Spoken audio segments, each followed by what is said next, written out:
very honored that Norway DPA asked me for this.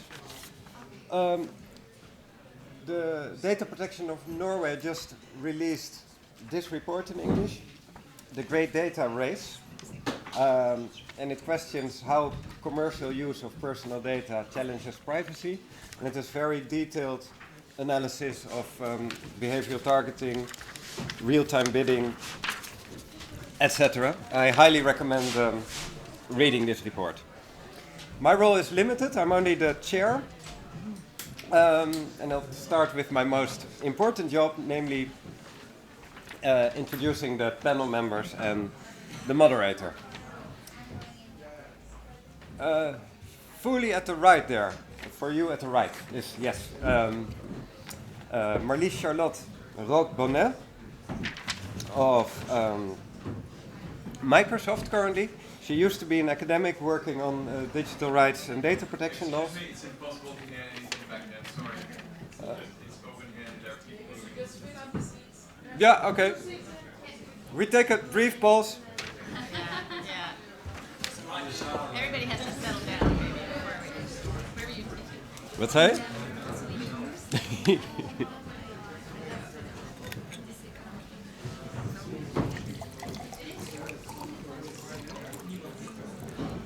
Vorige keer zaten mensen hier als haringen in een tonnetje. Ja. Dan stond ik met de roos aan.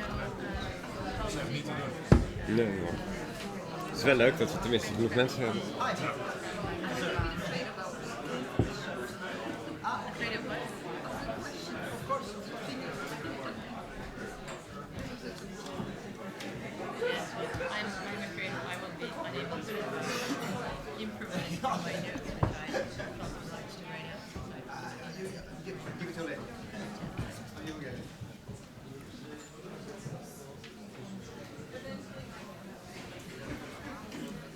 Nog maar eens proberen? Yeah, let's give it another try. Okay, we try again. Hi everybody. Welcome to this panel about the big, great data race on commercial use of personal data. I'm the chair and I'll do my most important job now, namely introduce you to the panel members and the moderator. At the right, we have Marlies Charlotte Roques Bonnet of Microsoft, specialist in data protection and fundamental rights. She used to be an academic, now works at Microsoft and still focuses on data protection and human rights.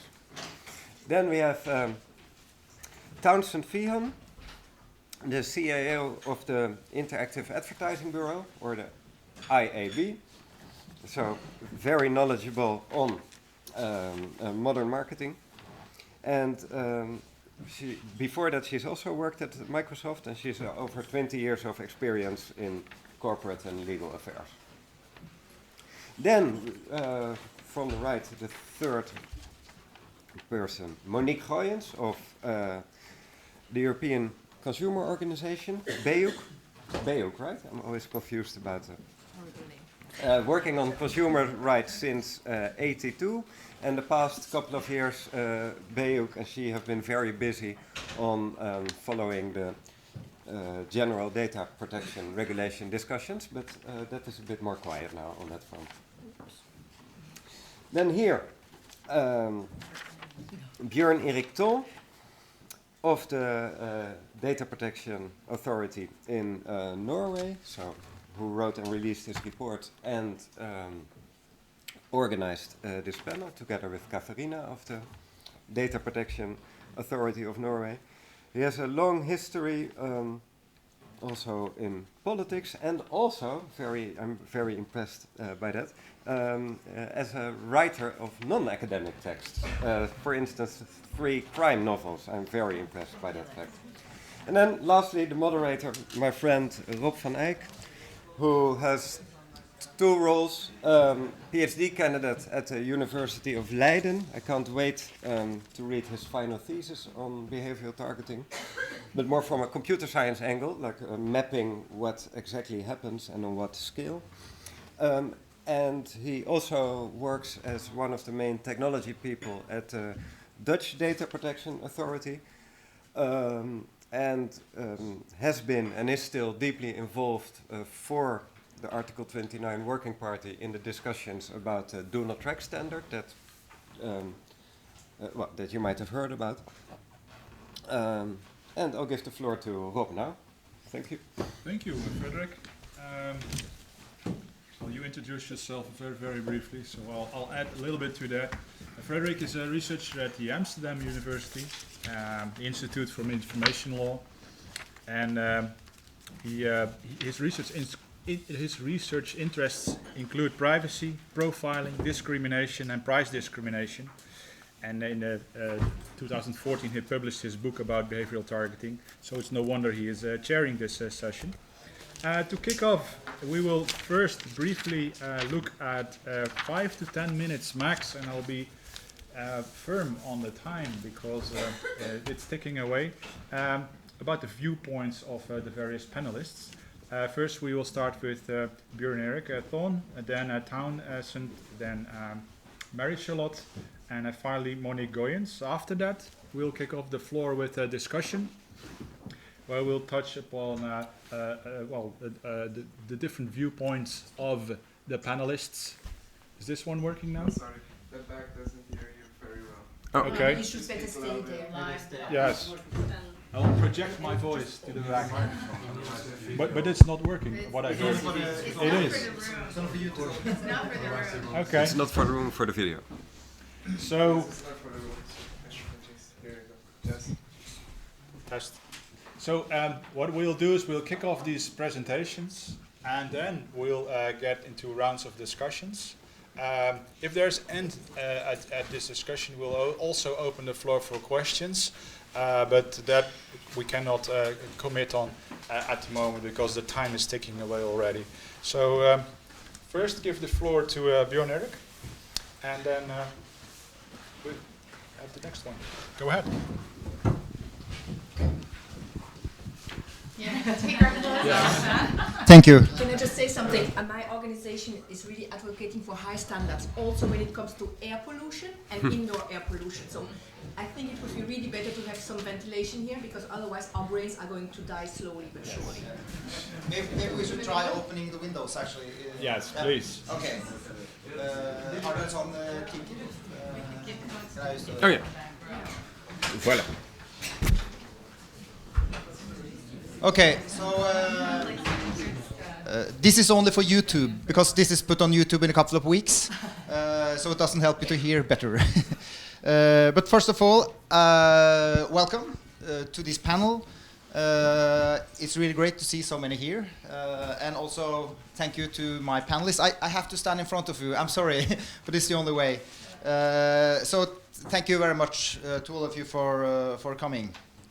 So what I will try to do is to give you a brief introduction to our report and how this market of selling and buying personal data in order to direct targeted marketing to us and ads to us is actually working. And it's a very, very complex market. So I will try to walk through it step by step, but I have to simplify it, really simplify it, because it's very, very, very difficult actually.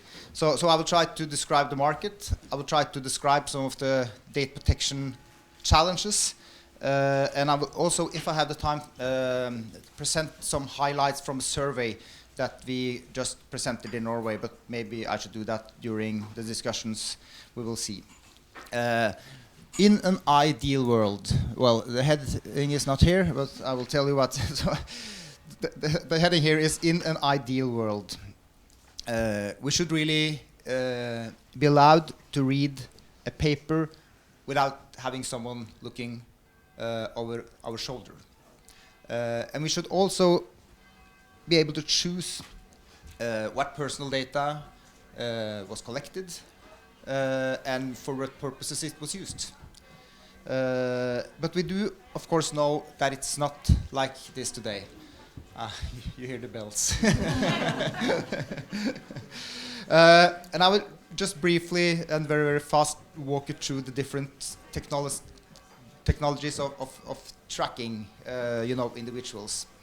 And we are all familiar with these two signs, the like button, and of course also the new like button on Twitter.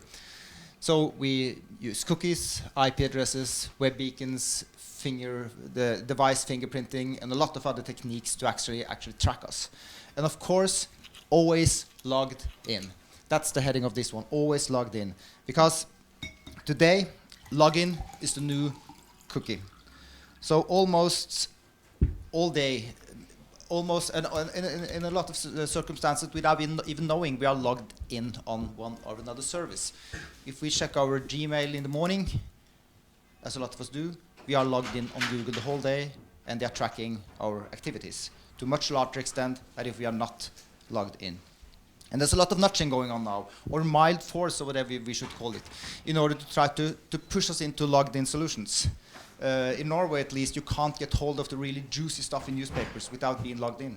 So if you want to read about sex, drugs, fitness, gossip, all this interesting stuff that you can read about in the papers today, then you have to be logged in. So it's quite an interesting development.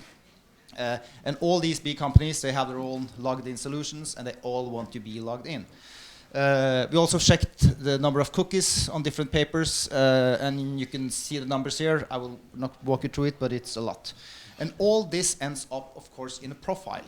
And a profile can consist of a lot of different pieces of information. Demographic data, where do we live? Location data, my interest, my hobbies, predictive data, what will I do in the future? My attitude, my meanings, my personality, and even small pieces of information could actually disclose a lot of information about your life. For instance, if you start buying diapers, you are likely to become a mother or a father. If you are starting to buy pre-cooked meals, you are likely to be newly divorced. And if, at least in my family, if you're pregnant, you start eating oranges. And you buy a lot of them, and you can't feel you don't take the smell of newspapers either, as my wife could when she was pregnant. So it's a lot of, in this very, normal situations of things you're buying, it actually discloses a lot of information about us. And as we all know, a paper looks like this. This is a Norwegian paper called Aftenposten. This is the content where the editor is in charge. This is the part where the advertiser is in charge. And this is where real-time bidding comes in, and how our personal data is sold in order to show us targeted advertising in this square here, which is based on our interests. And it's quite, to put it very simple, when I enter into a site, they see that Bjørn, Erik, Thon is coming. And they are putting my profile out on the stock, like the stock market, normal stock market. And someone who wants to buy my profile because they think that, okay, here's a guy, he's interested in cars and football, and his wife is pregnant, I have a product I want to sell to him, then they buy my profile and they show me advertisement based on my behavior and on my interest at the moment the website is loading. It takes about 200 milliseconds. I can't tell you how fast that it is, but it's fast. You will not notice. And what we have looked at in our report, it was what challenges does this raise from data protection and consumer perspective? Because here consumer issues and data protection issues, they are really merging. First of all, it's the problem of, you can't see what's written here, so it's information asymmetry. That the industry knows a lot about what's going on, and they know a lot about us, whilst we know nothing about them. We don't know what kind of profiles they are building based on our behavior. And this is very problematic. It's also problematic for a market point of view, because if you should have some sort of development, if a consumer should ask critical questions, they have to have knowledge about what's really going on with my data, and that's not happening today. It's easy to manipulate. Easy to manipulate. And I show you 3 examples here. In the United States, they have carried out research showing that credit card advertisements are directed to the poorest part of the population, those who should definitely not take up a credit card loan with 25% mortgage rate. Interest rate. And is insurance to only the most valuable consumers? They have found out that high income jobs, they are advertised towards men, not towards women.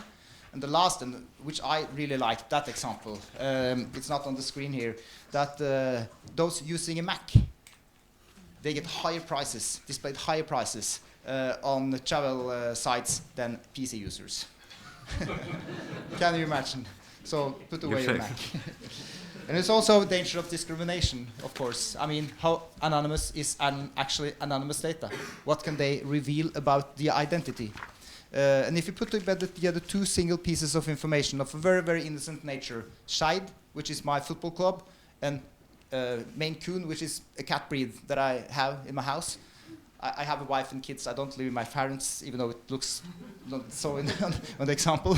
But if you do that search, Maine Coon plus Scheid, there's only one single person in the whole wide world that you actually get a hit on, and that's me. And in my profile, it could be a lot of much more juicy stuff. Mike's sexual diseases, sexual orientation, pregnancy, fear of diseases, etc., etc., etc. And then it's the lack of transparency and choice. And I only talk about the third bullet point here. Take it or leave it options, or take it or leave it solutions. Because the thing is today, you don't have a choice. If you want to be on Google, if you want to read papers, you have to accept this system. And our survey just showed that this is really frustrating for the people because they want to have other choices, but they do not have that today. Have I spent my time, Rob? Or You're doing good. I'm doing good. Thank you. Also time-wise, 1 minute. 1 minute. Thank you. Thank you. So lack of transparency and lack of choice. Privacy will hit the tipping point in 2007. That was a headline in some paper. And I will just very, very briefly walk you through 3 examples from our last survey. Because we wanted to know, is people, are they starting to see a connection here between what they are, surfing on, the sites they are visiting, etc., and the advertising that are presented when they are reading a newspaper or visiting another site. And 76% say, yes, it is really like this.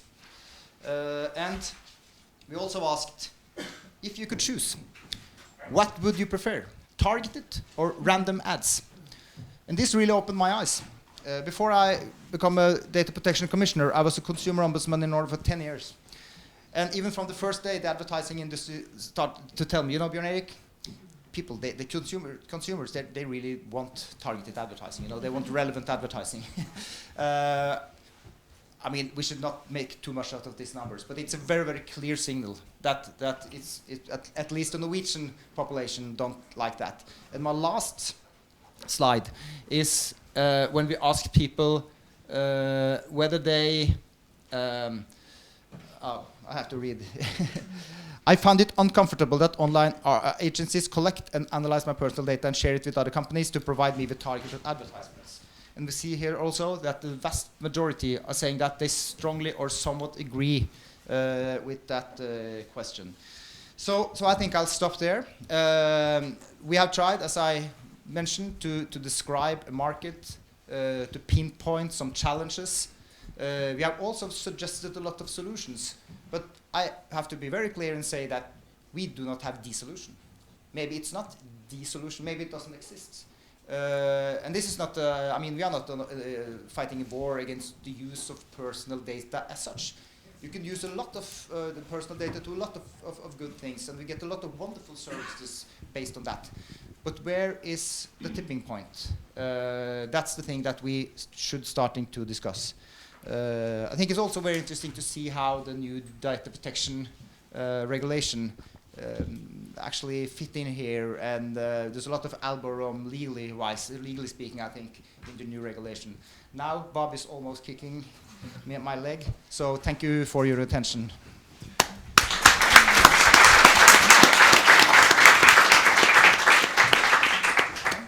So Bjørn Erik kicked off with more a viewpoint from fundamental rights and privacy and data protection. It's now up to Townsend to give us more an industry perspective. floor is yours. Very good. Okay, thanks very much. Thanks for the invitation to come and speak. And I think it's a very interesting moment to speak about online advertising in the context of a big data protection conference, because I think my industry is at a very interesting juncture with respect to regulation and policy, but also with respect to some business considerations. And also part of what I would like to talk about is to kind of widen the discussion to some, what one could, I think, not unseriously call societal considerations that arise in the context of this whole discussion. So the regulatory agenda is obviously the GDPR and whatever might happen with the upcoming review of the e-privacy directive. Our view about the GDPR is that it has arguably broadened the definition of personal data, which is really almost everything, and narrowed the legal bases that are available for the delivery of advertising, including behavioral advertising. And in a way that, amongst the other unintended consequences, is probably going to disproportionately penalize European companies that are, in the main, in my membership anyway, B2B companies, some very innovative, exciting B2B companies in the online advertising ecosystem in Europe, and not so much the integrated consumer-facing platforms. And I think the new rules are going to kind of reinforce some of the advantages that accrue currently to the consumer-facing platforms. On the business landscape, there is obviously very strong growth in online advertising still, because of course that's where people are going, that's where the eyeballs are going, that's where the publishers need to go, and so that's where the advertising is going. A study released in October of last year indicated that a conservative estimate of a million jobs in Europe, so the whole EU 28, are directly engendered by online advertising, and that the conservative estimate of the contribution, overall contribution to GDP, is 100 billion euros. But that perhaps more interestingly, online advertising acts as an incubator for high-end data analytics and other digital skills that then can be deployed elsewhere in the economy, which is obviously interesting for the region's digital agenda. There are really important challenges on the business side too, though. Amongst these is ad blocking, which I know is on our agenda a little bit later, and which is obviously, a symptom of disaffection, user disaffection with online advertising as it is currently delivered. There are actually a lot of different reasons why people appear to be using ad blockers. And the data protection is one of them, but probably not the most important. The research we have seen suggests that device performance, so slowing down the way your device works, advertising getting in the way of what you want to read or view, and then the costs of advertising, even advertising you don't see that actually loads up your data consumption and costs you money. And so the industry is, waking up and seeing the threat and really mobilizing in various different ways, both together via industry associations, but also on a competitive differentiator. Competitive market forces are driving companies to try to address these issues. The societal dimension that I think is worth thinking about for a minute is the importance, we would argue, of online advertising's ability to continue to support media diversity and media independence in Europe. So media are having a very difficult transition from traditional newspapers into the digital environment. And so it seems ill-considered or short-sighted to do everything one can, at least for the wrong reasons, possibly, to limit the possibility of the media having the possibility of an online advertising revenue stream in addition to all the other revenue streams that to which they may have access. And surely I would imagine that no one in this room would want a media landscape of media that are dependent on public funding, and there is an additional consideration of the issue of users providing users wanting to have access at low or no cost, which obviously advertising plays a critical role in. So our view is that in this at this very interesting juncture, online advertising is going to need to find kind of a new equilibrium, a durable, sustainable equilibrium in which it's not the only way that advertisers reach users, but that it has a legitimate and durable role, and that the basis of that durability and sustainability is going to have to be via gaining and sustaining user trust. And then I'm sad because I had some specific comments on the report, but I will take advantage of the opportunity to come back and make those later on. Thank you. Thank you. Next, Marie-Charlotte, also from industry perspective. Oh yeah, okay. So I will present some really key inputs from Microsoft side. I just got up, but maybe to show you why I'm lately an individual targeted by baby products advertising online. I might sit down later on, apologies. Anyway, I just wanted to present shortly and really concretely where Microsoft stands. The really reason why I accepted this invitation is just because it was Bjørn Erik one, first of all, but because Microsoft is kind of middle of the bridge. I would say that, as you are well aware of, our business model is really B2B more than B2C. That is to say that we have really, paid services for big companies, and this is 90% of our business. On the B2C side, that is consumer side, free services that are to be paid by something which is advertising most of the time, is something that we try to frame in a really diligent and with a due care way. So I will try to explain why it's not black and white, at least on Microsoft's side, and give you concrete examples that if you've got time, it's not so much, it's 45 pages, you can find explicitly and really clearly written in our privacy statement. So basically what we do is that we are really clear on the fact that Microsoft collects data for the quality of the service, for promotion of its own services, so that if you need a service and not another, you would be well orientated, but also for advertising. This is clear. The second point is that we display what we call interest-based advertising, and it is not just a wording like something really fashion. It's just saying that we use the content of your browsing activity, some data you entrust us with, and some queries, searches, whatever would be disclosed by you, knowing that we might further use it carefully and cautiously. That is to say, it's not individualized all the time. It's de-identified most of the time, and I will be really cautious on words here. It's not anonymized. Sometimes we do aggregate data and then get anonymized data, but sometimes it's just pseudonymized. And it's not a direct identification of people, but you would have an identifier somewhere. So doing so, interest-based, is different from targeted advertising. Why? Just because we use all the data, activity data online, you provide us with knowing what we do, because it's explained once again really explicitly, even if there is still the long debate about how to be transparent as much as we can. And interest-based, the difference is that we don't take any data, and it's once again black and white written in the policy statement.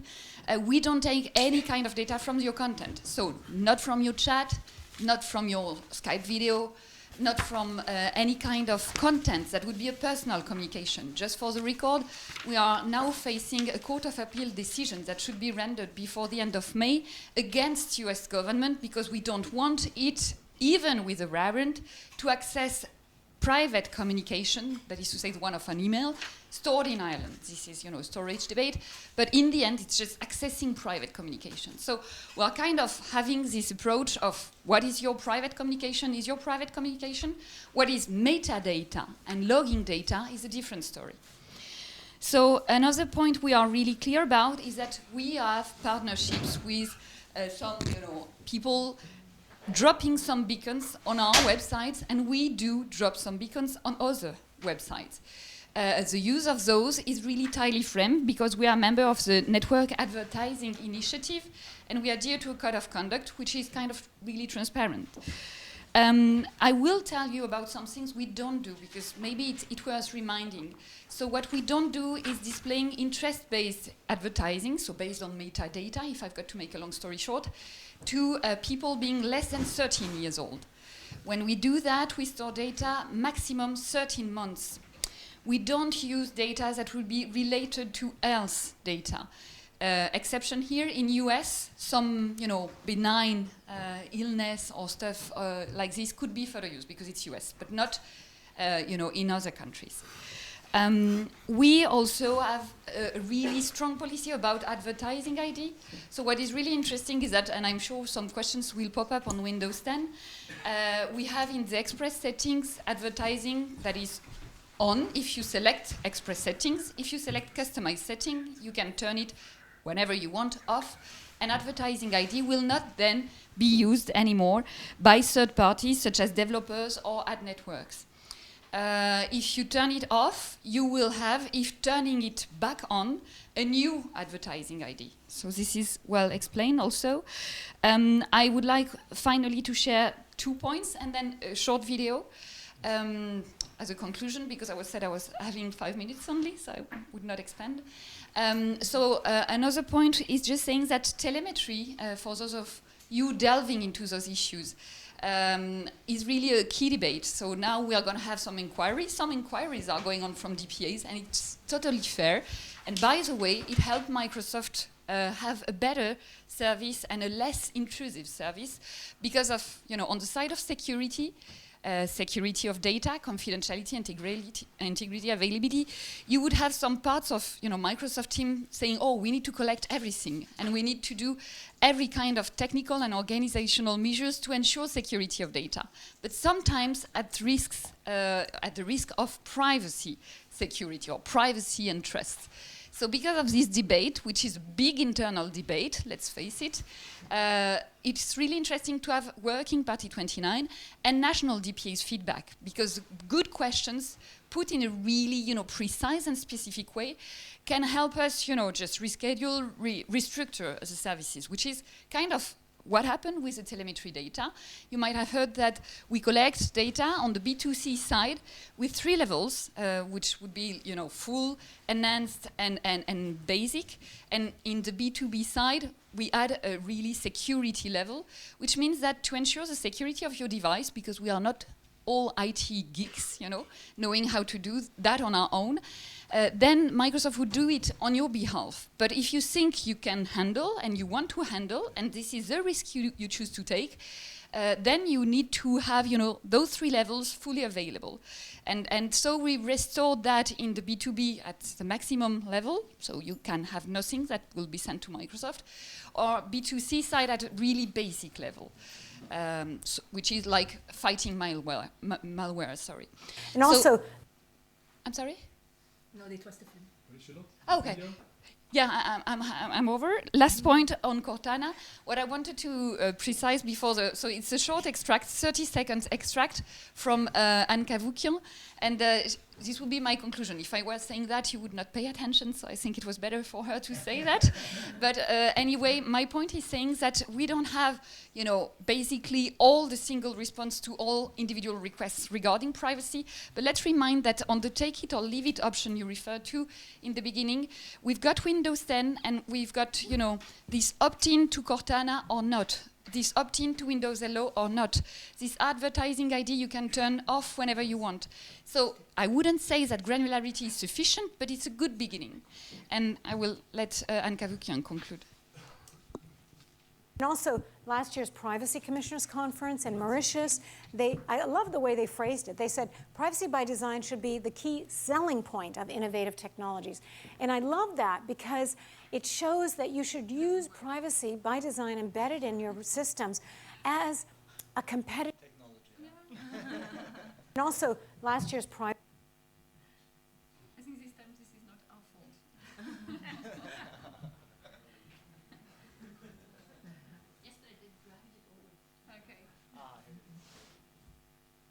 And also, last year's Privacy Commissioners Conference in Mauritius, I love the way they phrased it. They said, privacy by design should be the key selling point of innovative technologies. And I love that because it shows that you should use privacy by design embedded in your systems as a competitive advantage. Make it work for you because you're offering the highest level of privacy protection. So make it a selling point. Tell people you're doing this. Don't keep quiet about it, but do it strongly in very concrete terms. Thank you.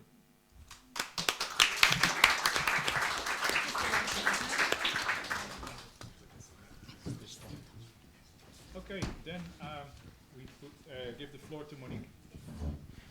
The consumer perspective. Yes. Hello, good morning. So my name is Monique Goyens. I'm the Director General of BEUC, the European Consumer Organization. Obviously, I'm not a digital native. So I have colleagues who are very geeky and who are really experts in everything which has to do with privacy. I have some of them in the room here, so I speak under their control.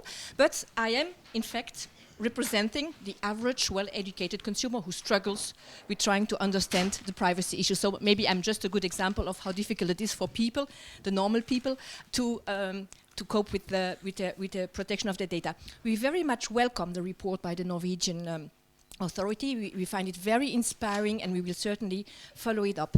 I wanted to make 3 statements in my 5 minutes, but I just would like to say something to react already to you, Townsend, which is the arguments about growth and GDP and media diversity. Yes, why not? But not everything should be done on the back of the consumer. You know, there must be a balanced system where you as a consumer still remain in control of your data. So, I mean, the consumer is not going to save the world by giving away the data without knowing it. Now, I wanted to say, first reflection I wanted to share with you. I think there is really, as has already been mentioned, really an unacceptable asymmetry of information. The industry knows all about you, or more or less, and we do not know really very much what is happening with our data. And I think that if we would transpose into the offline world what happens in the online world, there would be a revolution. And 2 of our members have issued very funny videos on YouTube. One is on the BEUC website, if you want to do it, to see it. It's also translated in different languages, and the other just came out, and it's from Norway, the Norwegian Consumer Council, and it will be shortly also, if they authorize us, on our website. Now, the Danish video, really look at it. It's very funny. It's a hidden camera, and in a shop, in a bakery, and you buy a bread, and then they ask you your date of birth. You know, people say, why do you need my date of birth? In order to, do you live with your parents? What did you do yesterday evening? And all those things. And then people just say, why do you need this? That you don't need to, yeah? Do you have a job? And so you don't need to have this data in order to give a useful service of selling a bread in a baker's shop. The Norwegian video was as funny, totally different. You go out here on the corner, there is a market, and they sell pictures of you or of your kids. And yes, but that's what you're doing. When you tick the box, you accept that this happens with your data. And in the offline world, when you look at it, you would never accept that. So if people were more aware about what happened with the data, I think that there would be a little bit more public pressure on what's happening on behalf of the industry. By the way, if you are looking for a mortgage credit or a consumer credit, be aware, don't have friends on Facebook that are either out of job or broke, because it will be much more difficult for you to get a credit, just because your friends are not necessarily financially savvy. Second statements I would like to make. I think it has already been said also, the consumer must remain in control, and the take it or leave it approach is of course totally unacceptable. First of all, the 45 pages privacy statement, nobody reads it. Who has read a privacy statement when downloading an app in this room? Please raise your hand. Well, that's not so bad. This is the wrong audience to ask. Good. Now I would say, who has understood the privacy statement? No, sorry. So in fact, most of the data that are being asked from you or that are going to be collected from you are not needed to provide you with the service. So it's not at all needed. It's a principle of data minimization. And in fact, what we see on behalf of those consumers who are aware, They are just resigned. They want a service. And it's done in such a way that the architecture of choice is done in such a way that this tick-the-box thing just comes at the end of the process, and you are already nudged into the service that you want to download or to the app you want to download. So you are just squeezed into the system. Oh, already. Well, time flies by. Huh? So there, I think there has to be really something that has to happen. By the way, there is an initiative by our UK member, which it has been mandated by the UK government to negotiate privacy terms and conditions with the big companies in order to make them acceptable for consumers. So that's a good initiative. Last point, GDPR. I'm sorry, Frederik, it's not calm at all on that scene for the moment, because everything now has to happen. Also because it's combined with safe harbor. We just issued a press release this morning saying it's Commission, stick to your guns. We don't want an imperfect safe harbor. What I want to say is that the legislation is more and more sophisticated. We are happy with GDPR.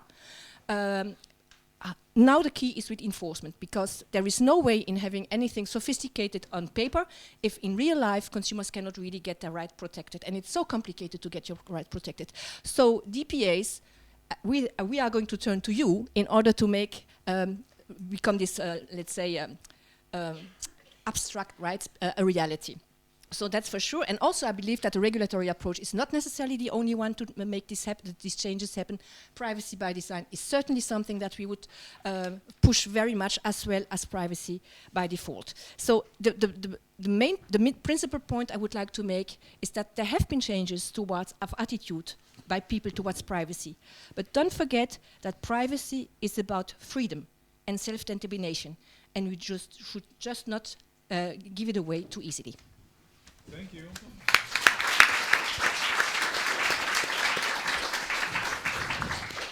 So thank you, Monique, for already kicking off the interaction. I would like to see if there's maybe one or two burning questions from you. There's an opportunity. Hugo? I just want to ask, of all these wonderful advertising money in Europe, what percentage goes to Google and Facebook? Good question. Good question. Is it 50, 75%? You want me to say? It depends on the market, and I don't know off the top of my head. You don't know? No, I don't know off the top of my head. No. But it's something like 75%? 95? 95? They don't have the data. It's not a secret that there are just a few big parties, and that there's a huge long tail. I mean, this is kind of one of the issues. I mean, they're in my membership, and so, I have to be careful, but be careful what you wish for. Be careful, you shut down the behavioral or targeted advertising. The ones that are going to be disproportionately hit up front are these, third-party intermediaries that are arguably contributing to competition in the marketplace, and, not sure who wins. Could I reply to a couple things that Monique said, or you go ahead? No, I just want to see if there's another burning question before we turn to that. If not, okay, then please respond. Yeah. I don't know if I need the microphone or just for the recording. I'm not sure. I want to see myself on YouTube. So I just wanted to follow up on the first slide. I think was sort of in an ideal world, you'd be able to read the newspaper with nobody looking over your shoulder. I mean, of course, there is an alternative if you consider that online advertising amounts to someone peeking over your shoulder. The alternative is to pay. I mean, this also gets maybe to the point that Monique was making. It we need a balanced system. But let's not pretend there's not an alternative of paying for content. Freedom and self-determination are fine, but can we assume responsibility for what we want, for what we feel we are entitled to? I think you can't have just half the conversation. And then maybe just in the domain of correcting the record, harmful profiling is either illegal or it's subject to explicit consent. So the misuse of personal data in the context of a mortgage or the other scenarios you evoked in which a user was disadvantaged by whom he consorts with on Facebook is actually, certainly will be against the law under the GDPR, and, it's clearly out of bounds of Article 20 under the GDPR. And then again, the point about consumers, merely being resigned, accept, and this feeling of impotence. There is a choice. The choice is to pay. It's easier for some people than for others. But the take it or leave it a concept evoked also in the paper, it seems to me not to be straight up. Thank you, Townsend. Monique. Speaking about payments, I mean, let's be provocative. And I'm speaking I have no mandate from my organization. But if you want, then monetize the data that the consumer gives away. And it would be the other way around. You will be paid as a consumer because you give away the data. That's another business model. Why don't you try that? Because if I give away because the little service that I'm the lunch in this free lunch. Because I'm giving away a lot of data which are out of proportion with the service that I get in return. Then you're on the wrong sites. Well, I mean, give me then the contact details of the right side, because I think that we don't even have the alternative to pay. The problem is that once you're in the process of be it downloading an app or be it you are too far. Because you can only, and the explicit consent, I'm sorry, this is fake. This is the take it or leave it, because you explicitly tick the box without having read it, being resigned that if you want the service, you just have to accept it. How can you refuse it otherwise? Otherwise, you don't have the service. What is your lot? And then Bjørn. So nothing to do with this previous conversation. I just wanted to add on the top of what we were thinking about policy statements. I'm a citizen also, and I do not read all policy statements, obviously. I just wanted to make the point when we were working together on those questions in Working Party 29, and when I joined Microsoft, I see the two sides of the, really the challenges. So on one side, during 2-3 years, I think, from 2012 to 2015, Microsoft Services Agreements dealing with B2C issues and privacy were assessed by Working Party 29. And it was really interesting because Microsoft in the end took quite substantial points on board. So, for instance, we had 26 documents dealing with different services. We merged them all. Instead of having 250 pages added, we now have 46 pages. We've got 2 layers, so when you click on some small really summary about each topic, if you want to delve into, you can do that. The problem is if you don't provide the information, whether you call it policy statement or otherwise, then you are challenged on not being transparent. So I've got a question that will be debated. So what would be, and could we please have some help to build solutions that would be really transparent in a way that would be, consumer-centered, because this is something we're delving into, and we did not have any direction that would be, why did we not think about that earlier? Okay. Bjørn, Erik, I think you're burning to... I'm not burning, but thank you for all your presentations. 45 pages reminds me of someone, former colleague of mine said that the informed consumer will live a miserable life. So it's a truth in that actually, because you will really have a bad life if you should read all this. I will have just a few comments on consumer choice, because in our survey we asked, because as I showed you, people feel uncomfortable with the situation today. They maybe want an alternative. But why are they still using these services if they are uncomfortable using them? And the answer was very clear, because we have no choice. So from my point of view, the consumers are actually asking for an alternative. And payment is one option. And we heard a short discussion about payment. From my point of view, if you go into a logged-in solution, paying money to the newspaper, you actually pay 3 times. You pay money to get the subscription. You pay with your personal data, because you are getting even more targeted and even more logged and even more personalized if you are in an unlogged-in solution. And the 3rd time you pay is when they are selling your profile to an advertiser. And if I could also make one last point about how to finance good journalism, because I heard Townsend said something about that. I mean, you have to have advertisement in order to have the papers sort of living.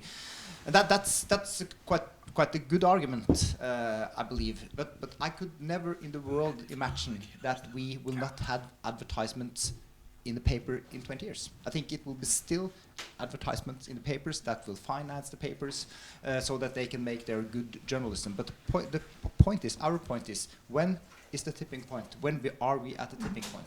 And we see today that there's a lot of experimenting going on as regard financing of newspapers. Someone is trying with subscription again, the old way, but then I think that you should get less logged if you subscribe and not more logged as it is today.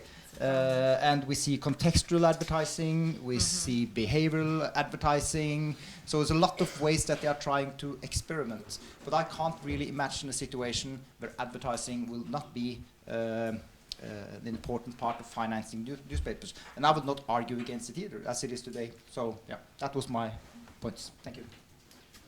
Frederik has an interesting question to focus the debate a little bit. A lot of people have been complaining about take it or leave it choices.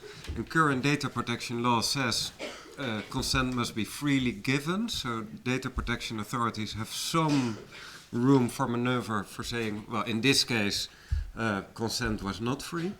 But I was wondering, since we are all complaining, could we also think of more policy solutions? Because you could imagine, in theory, banning such take it or leave it choices, but that seems a bit harsh since we built our whole society on basically personal choices, etc. So I was wondering if you could give more thoughts on that, and perhaps whether in Norway the DPA did ever enforce that freely given part of consent. Thank you. No, I don't think we have actually. Sorry? Yes, we had one case. Thank you, Katarina. We had one case about that. But I think the issue of consent is very interesting. And we did discuss that during the panel debate we had in Norway when we presented this report and the survey yesterday. And I was actually challenging the industry, asking them, why haven't you come up with a better way of informing consumers? Why haven't you created some sort of dashboard so they can go in and decide, should I give my consent? Should I withdraw my consent? What sort of data should I be tracked? Should I not be tracked? So should the advertisement be personalized or not personalized? And these are some of the brightest heads in Europe, making data analytics that can pinpoint advertisements, which is so definitely personalized and directed to me. And don't come and tell me that they cannot also develop a good consent solution, which is much better than the one that we have today, so that you really understand what's going on. And that's my real challenge to this whole industry today, that they have to come up with solutions that are much better, so that I can actually understand what's going on with my data, and that I can give a freely given consent. Monique, your response to Frederik's question. Thank you. First of all, I totally agree with the miserable consumer if he needs to be informed, because it's in all the sectors of your life you need to read so many things, and there is more and more responsibility that is shifted to you as a consumer. And so, in fact, at the end of the day, you are responsible if things go wrong. So this is very important, that there should be also a shift in thinking that we don't want to patronize consumers, but we must make their free choice much more easy, as you mentioned. And of course, there are different ways of doing so. And I think that the fact that the information, like already cutting it down in terms of using a language that not only lawyers can understand, and also there is a whole way of choice architecture or information architecture that can be used to make this understandable for people and attractive to read. Because for the moment, just one thing you want to do to run away from that information, because it's not, you cannot really process it in a proper way. But there are other solutions, and we really believe that the solution is in a huge part with the industry, with the progressive business models, with progressive inventions and creativity, where privacy by design and by default is the way forward. And maybe the authorities could even push by much more support for those solutions. You could have an award for the most privacy design-friendly innovation or whatever. And then also, I mean, you have all the ways to stick behind the door, which should certainly be like raise pressure on those companies that are really not at all giving a free choice to consumers. What is Charlotte? You talked about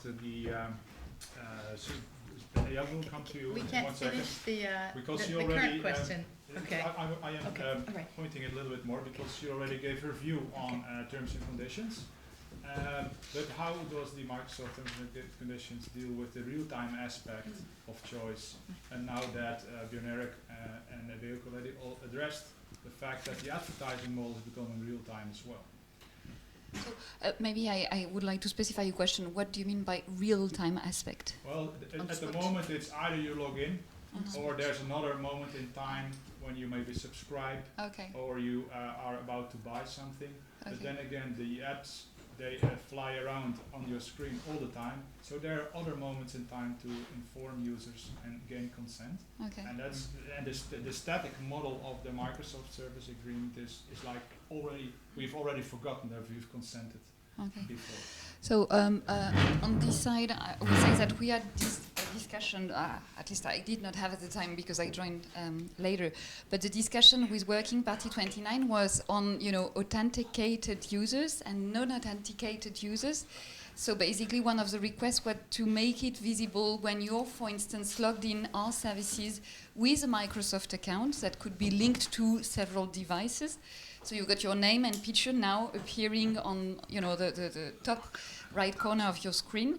So it was taken on board. And to answer a little bit more precisely and within the scope of today, which is advertising, what we do is that we do merge data that you drop when not being authenticated and data that you provide when being authenticated and aware of that in a de-identified way, once again. So this is where I totally take your point.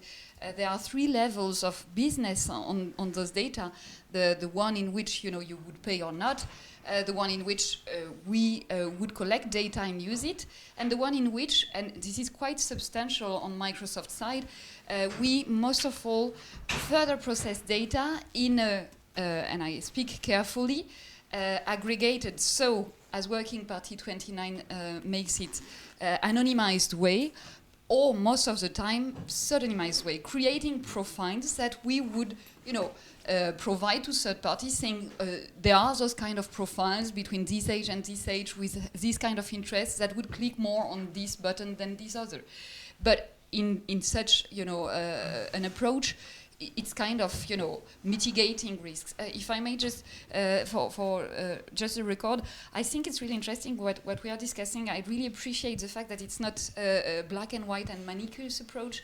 And I totally get your point. And I think what is really good in GDPR is that accountability and risks assessment are putting back the weight on the controller side, and even the processors sometimes, because we are most of the time processors, I should admit.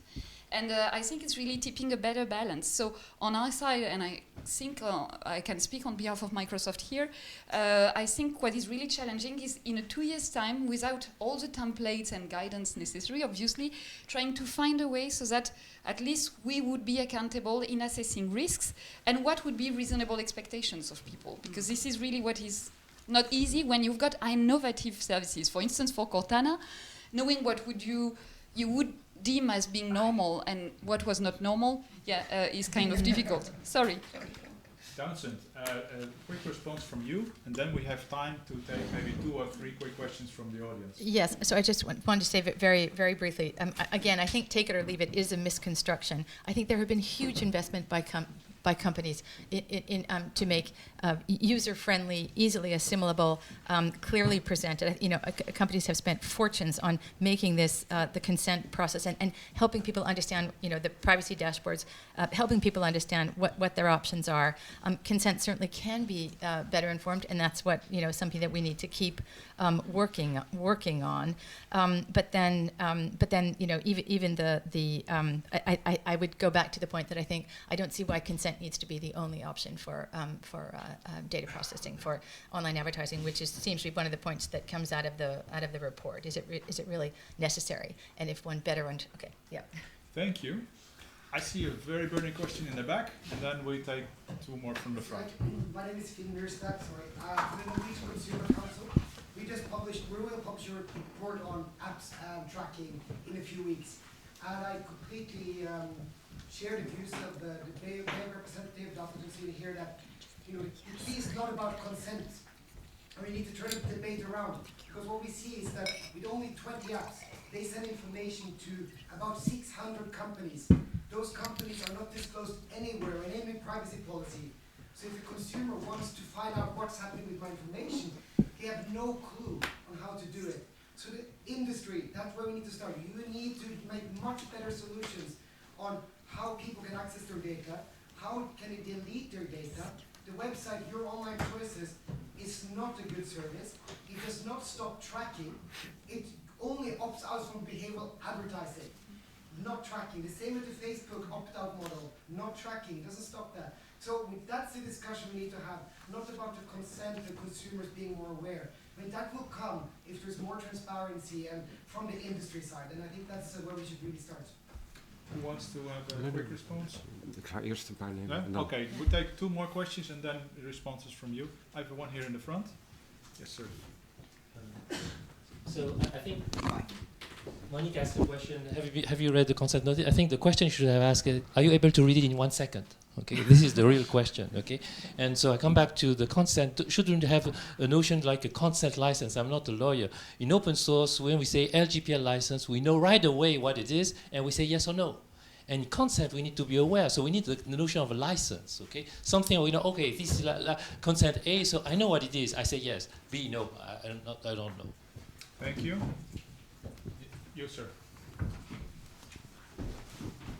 So my question go back to also your question about transparency. So privacy policy is only one part. I was wondering if company would be willing to open their algorithm so that people could look at how they work and how they use the information, and also going back to what you were saying, to tell people what is the profile that is collected, or what are all the attributes, all the information, where they go. So not only privacy policy, but really opening the algorithm, showing the data, showing where to go. Would company be willing to do that, and how? There's a lady here who'd like to, and then we turn our attention to the panel. Hello, Christina Irion, Institute for Information Law, colleague of Frederik. I want to thank you, first of all, for the panel. The report is interesting. This whole discussion today, I'm wondering why we never actually also talk about these newspapers that are having, journalists used to work with codes of conduct. They had ethical standards about their journalistic work. And then they are completely, as a newspaper that is cooperating, having contracts and also earning money, obviously, with ad networks, they are having no ethical boundaries, basically. This is not okay, I think. Okay, response, if you want to maybe have one comment, and then, because they would like to close up. Smart. Still lunch break. You got 5 minutes left. I need the mic. The mic, please. No, Misuse it. It's a take it or leave it, huh? Sorry, just sharing, but due to the time, I will be really quick.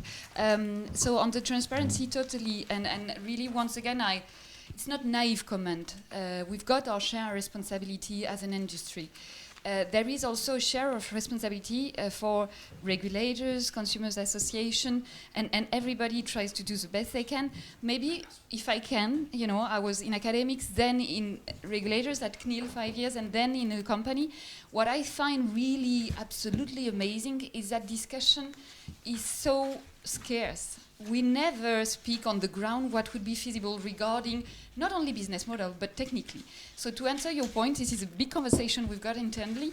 And maybe in your body organization, it's the same. You've got, the all for security and the all for privacy teams fighting each other all the time. So it's kind of really interesting. And our problem, to be really honest, and I will conclude by that, it's a 41 years company, Microsoft. We've been building lots of products, and there is this kind of silos approach. So when it comes to build profiles that would be aggregated, we can do that. When it comes, big good news is that sometimes aggregating in a strictly identified way is not that easy. And so restructuring the way we build the services that were, once again, in silos takes time. So this is why sometimes I don't want to be naive, once again, or hide behind anything, but this is real, and discussing those points would be interesting. No, they asked me. I didn't do it. has a... Yeah, but it's a brief comment. And then Bjørn Erik will be last, and then Frederik wraps up. And we're off. Okay, maybe just a brief comment. So I think it's pity the companies, although I know you don't. On the one hand, can we develop something that can be read in 1 second, and then can we open the algorithms, for an audience that has a bigger appetite? So it is difficult to pitch it right, but it's obviously something that the industry, one's survival depends on doing a better job of. And same thing with the OBA framework. I think it's something that's in evolution. There are interesting opportunities in GDPR for self-regulation, but definitely the people are getting more sophisticated, and the industry has to move as well. Thank you. Just a comment on the 1 second consent. You can only do that if somebody has done the work for you of analyzing, somebody you can trust. And so one of the ways forward is to have like a consumer organization sitting together with the industry and saying, this is the type of thing that we can accept. You will have a hard time, but that would be one of the solutions forward, and then it can be vetted. Yes, we all will have a hard time. Vetted by the authorities, why not? That could be a way forward, because you cannot really do that in a regulation as such. Just very, very brief. I think it can be summarized in more transparency,